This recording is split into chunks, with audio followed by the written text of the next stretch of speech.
Olha a mina laça o laçado memel.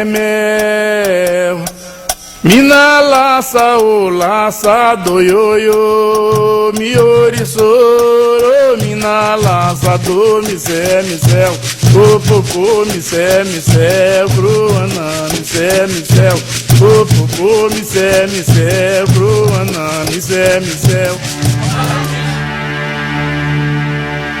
Os primeiros escravos trazidos da África chegaram ao Maranhão na segunda metade do século XVIII. Vinham para o trabalho nas lavouras de algodão e cana-de-açúcar. A língua, a música, a dança e as crenças religiosas eram parte do legado que eles traziam consigo para estas terras e que, miscigenados aos do índio e do branco, deu origem ao que chamamos cultura brasileira. E é de lá, é de manjar, becesse lá o lodo. É de lá, é de manjar, gacesse lá o lodo. Meu nascimento foi muito estranho, porque Dudu era a parteira de minha mãe. A minha mãe comigo já tinha tido 18 filhos. E chegou aqui no terceiro dia, isso era de madrugada, umas 5 horas da manhã. Chegou e disse para meu pai: olha, meu compadre, é um menino e eu quero este menino para mim. E então meu pai disse: pode levar menino com tudo, eu quero a minha mulher viva, porque tem esse outro tanto de crianças aí atrás para ela cuidar.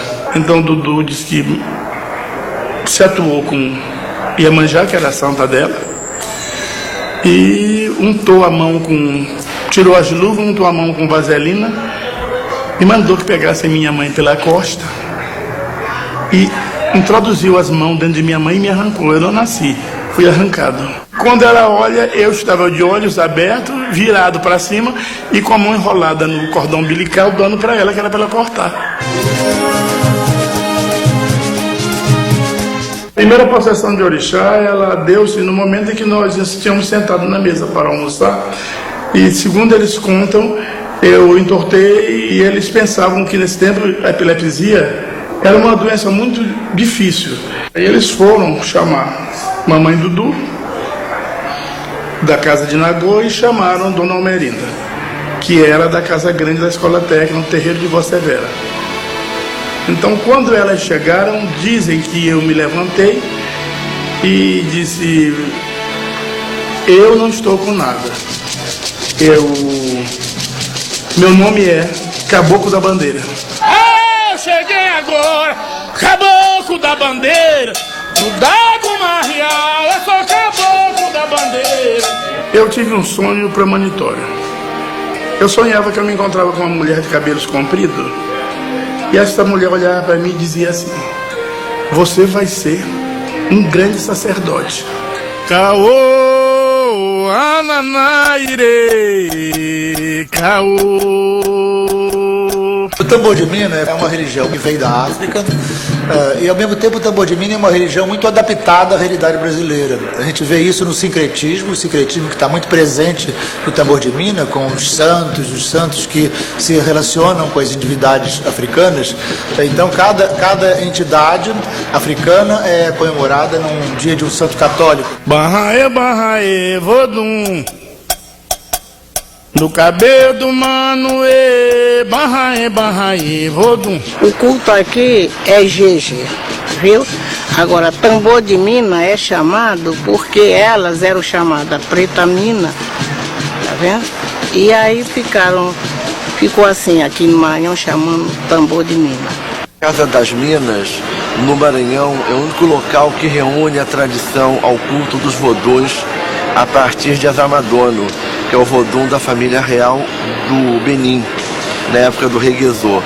Então, em toda a diáspora afro-americana, apenas no Maranhão, na ilha de São Luís, tem-se essa tradição há quase 2 séculos. Por isso, é um polo de memória e de resistência muito importante, talvez sendo um dos locais mais importantes da trajetória da África fora da própria África. Então, aqui de frente, tinha uma senhora que foi a contraguia da Casa do Egito, do Ileia Shaniami, lá que eu fui feito total. Então, ela me entregou os cuidados de Mãe Pia, que foi uma outra grande mulher que o Maranhão teve.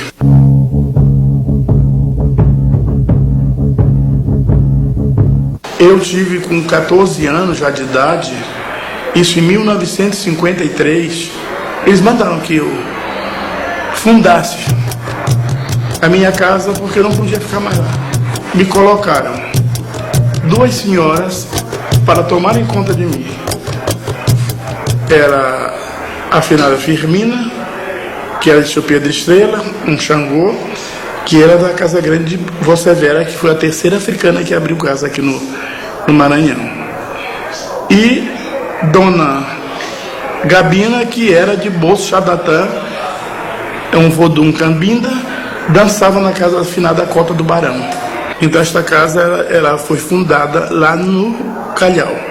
A minha sabedoria toda reside nessas 2 mulheres, uma Nagô e uma cambinda.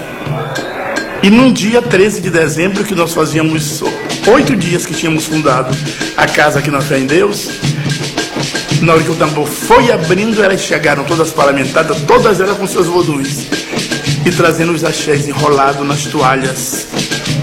Cantaram em Barabô bem na porta, que é o que se canta quando vai se visitar.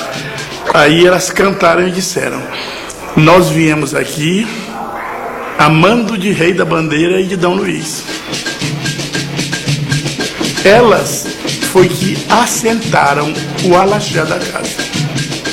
Então, as palavras deles proféticas foram essas: aqui é a última casa aonde está assentado o alaxé da família de Bandeira, a família do rei da Itália com seus filhos.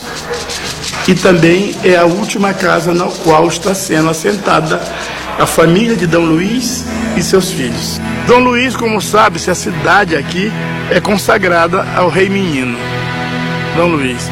E há 120 anos aparece na casa de Nagô uma senhora chamada Clara Alta dos Santos, e que recebe essa entidade chamada D. Luiz, rei de França, lá no terreiro. Quer dizer, foi uma coisa assim porque tinha só orixás, e abaixo uma entidade com nome francês. Quando Dona Alta morreu, antes dela morrer, ela me entrega a festa de D. Luiz. Porque D. Luiz é o vodum gentil que é dono da casa. Então, os quartos principais das casas de culto, eles têm que tomarem o nome do dono da casa. Porque nesse quarto é onde se processa as feituras de futuros pais de santo e de mãe de santo. E é aqui que eles ficam recolhidos. Um exemplo disso é que nós tivemos recolhido agora 3 noviches, e esses 3 noviches estão aqui representados. Cada um desses potes e todos esses adereços pertence a um dos filhos que foi feito. Todas as coisas que a gente vai fazer, principalmente nós, dos cultos africanos, nós temos que dar uma oferenda para que o orixá se sinta feliz. Em primeiro lugar, nós temos que dar as coisas para Exu, porque Exu é homem que leva e traz para os orixás, para os homens.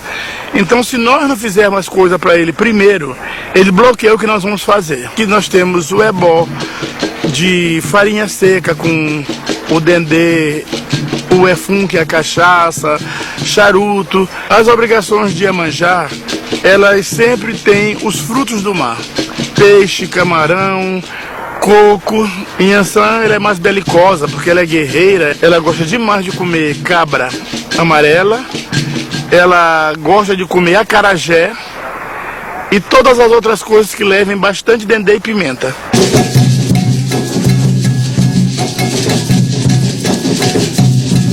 Todos os orixás, cada um tem a sua importância. Xangô representa o fogo, representa o trovão, é o orixá do ar. O principal representante da família de Xangô chama-se Zorobadé, Xangô Zorobadé. A Jainhaçã, que é a sua mulher, ela representa o relâmpago, o vento e a chuva da tempestade.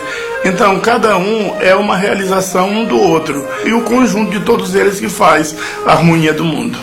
Ei, cadê Sila? Caô!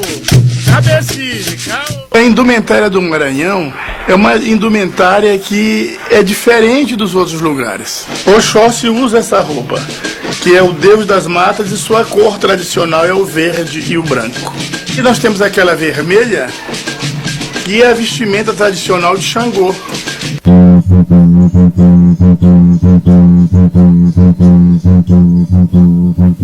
Iemanjá, a mãe de todos os orixás. E traz mais o complemento do ABB, que é o leque com que ela se abana. E uma das mais importantes roupas dela que nós temos nessa casa é essa aqui, bordada em rechelier. Essa roupa foi dada de presente a ela por Mãe Estela, do Opó Afonjá, que é a maior mãe de santo do Brasil. Alfilá, e é usado para cobrir o rosto das deusas femininas, principalmente. Na casa de Nagô, sempre mamãe Dudu dizia que quando Iemanjá vinha, ela trazia as princesas que moravam como se fosse num convento, no castelo. E elas desceriam todas junto com ela, porque eram as crias dela. Como nós temos na nossa história, nós sabemos que Nagotimê veio da África, desceu no Maranhão com umas 7 princesas reais.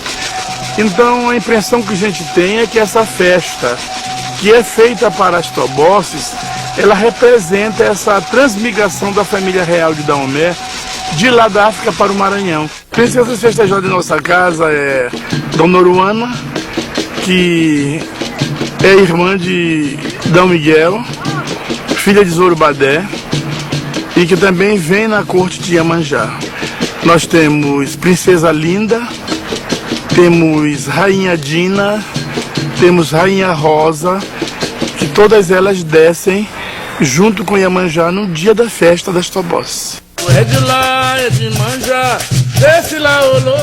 A indumentária, nós vamos encontrar os alás, que são toalhas comumente bordadas em rechelier, que são passados nos orixás quando eles arreiam no mundo.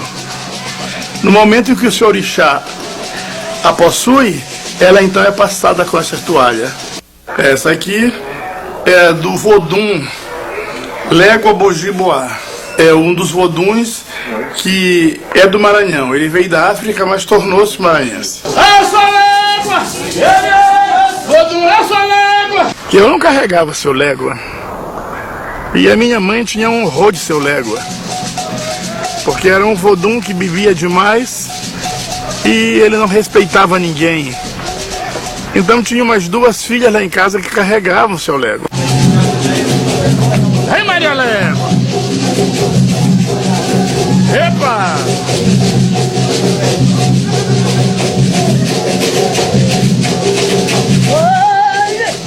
Então uma vez ele fez uma traquinagem muito grande, uma mãe, ela tinha aquela força muito dominante sobre eles, aí ela brigou com seu légua, fez aquela coisa e ela disse para ele: Légua, tu só tá fazendo isso porque tu tá em cima dessa menina.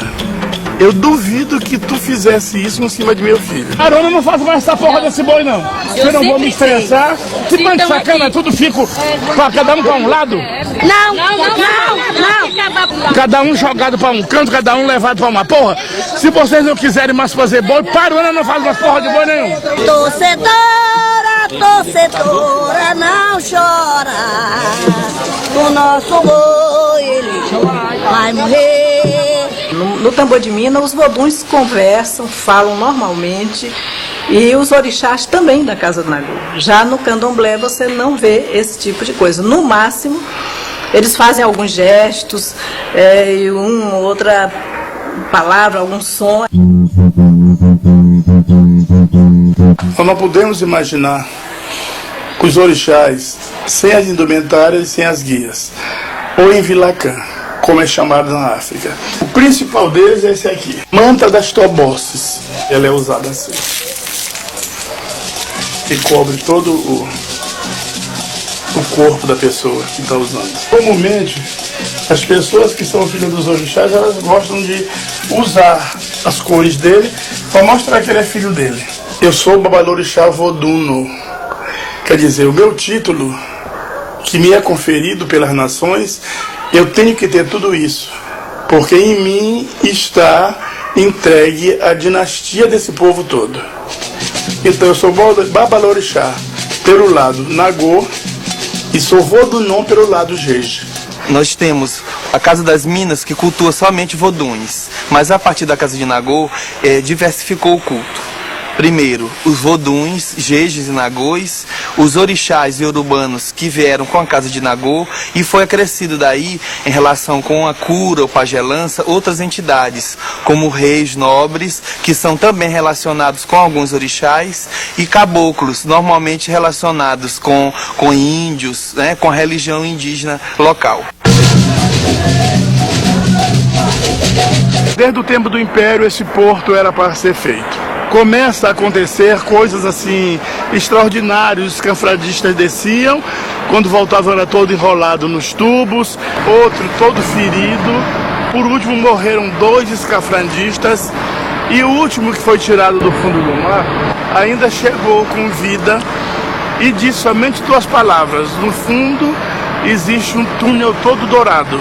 Então foi preciso procurar os Babalaô para saber qual era o mistério que tinha aqui, que esse porto não ia para frente. Nós vimos que isso pertencia à princesa Ina, que era uma senhora, filha de Iemanjá, e que morava aqui nesse porto, que tinha sido um presente que ele tinha sido dado por rei Sebastião. Então aí ela pediu que fizessem uma obrigação aqui, no lugar onde seria o porto, e que todos os pais de santos estivessem juntos, e essa obrigação foi feita. Pina, pina, pina, na bacila matou Sanji. Pina, pina, pina, na bacila matou Sanji. Jorge Taci, durante muito tempo, dirigiu essa casa. Essa casa é a Cafu das Mercês, que foi um depósito de escravos, sobretudo durante o século XIX, no período da escravidão. E durante os 20 anos ou mais, ele trabalhou aqui, reunindo peças, contribuindo para que o governo ampliasse o acervo, para que a cultura maranhense, afro-brasileira, tivesse presente.